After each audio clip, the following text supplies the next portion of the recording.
do have a last word. It goes a little something like this. You are that man. Like, real shit. I'm not even bullshitting you, nothing.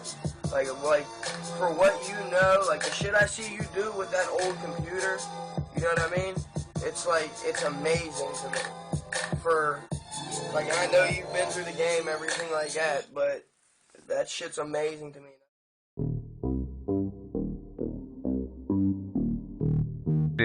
Period. Back to the interview with Hound, STF. You with me, bro? That's really sick. Hound, I gotta shout out Hound. That's like, if I'm Batman, he ain't Robin, then he's Superman. Like, he's Hound, shout out Hound. Shout out to the paintings. This guy does everything he produces. He does everything. I love my Pittsburgh music family. I love my music family, period. He play a major part in everything I'm doing right now. He's one of the most talented people I've ever met.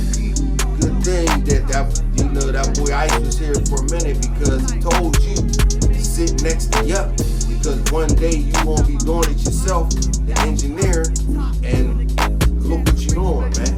You know, engineering, man. He's a jack of all trades. Like, dude, he does everything. If you want to know what he do, I just say everything. Right. Well, you know what I'm saying? To me, music is like the sun. Every day we wake up, the sun spreads light across the world.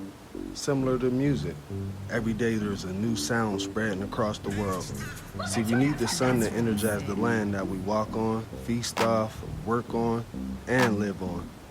Just like the sun, music energizes creators across the world. These creators walk, talk, feed, and live off of music. Like most creators, I started young. This is me at the age of 15, young and chasing my dreams. Back then, if you didn't have the money to get in studio and you grew up in the neighborhood like I did, you would link up with OGs who had the hustle and the drive to invest in your craft. This is Young Ice, the first person to invest in my craft. He used to tell me sit next to Mr. Yuck, another local music legend from Pittsburgh. He would say, watch everything he doing, Jack. One day you gonna be doing the same thing. As I sat with Mr. Yuck, he taught me how to count bars, how to play little chord progressions, and would even let me make beats on his Triton keyboard.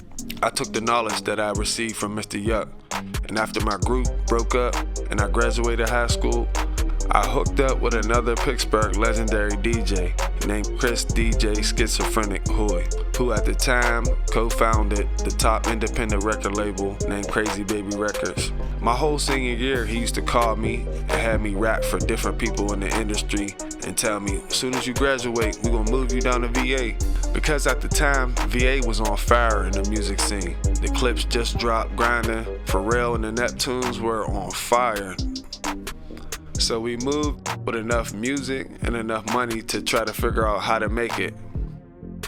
But we never figured out how to make it. We never figured it out, which is a story for another day. But what I learned from that point, I had to do it on my own. So I started my own movement called STF, meaning whatever we go through, we're gonna stand tall for the fam, whether it's musically or in real life, period. The summer of 2005, I sold 1,500 CDs hand to hand. I was kicked out of every mall in Pittsburgh at the time. And through the years, I've been able to work with Tuffy Tuff, who recorded 2 songs on my first ever mixtape. I worked with the Grammy Award winning producer Mex Manny Beats, who recorded my first ever album that never came out, called The Dogs Unleashed.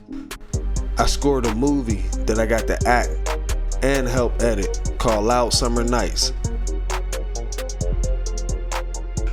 I produced for Noble from Tupac's legendary group The Outlaws, but now TV on YouTube. Subscribe to that. It's called Beating on the Desk. This is where I'm going to interview a lot of local, legendary producers. So where were you at when you found out the song won a Grammy?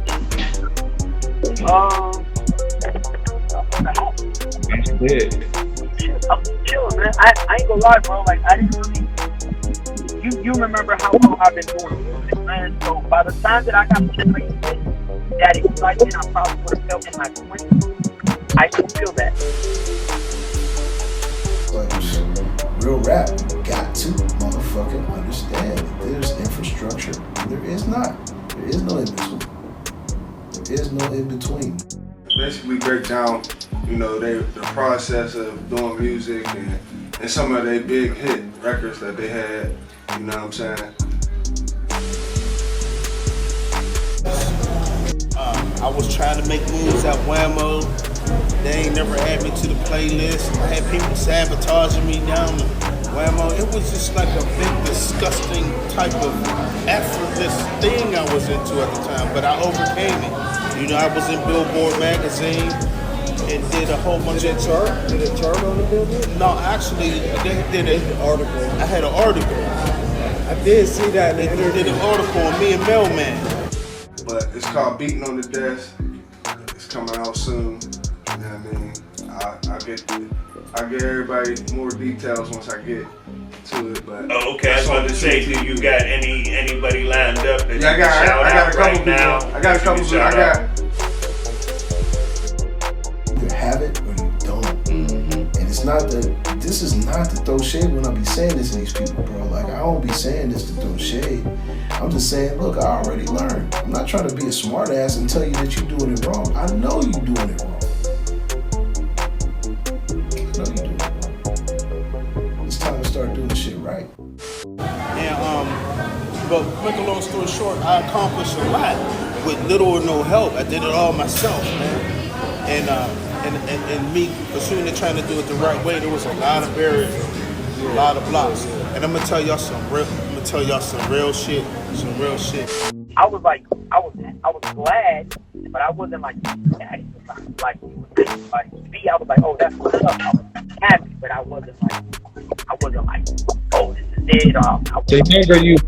The younger you probably would have appreciated it a little bit better, huh? Yeah.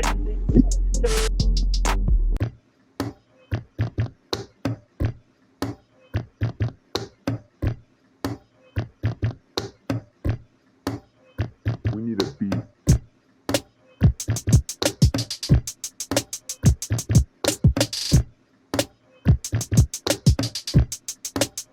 Spin it again.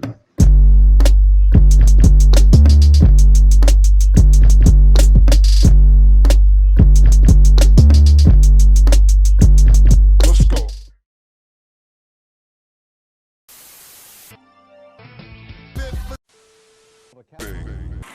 Dripping like crust.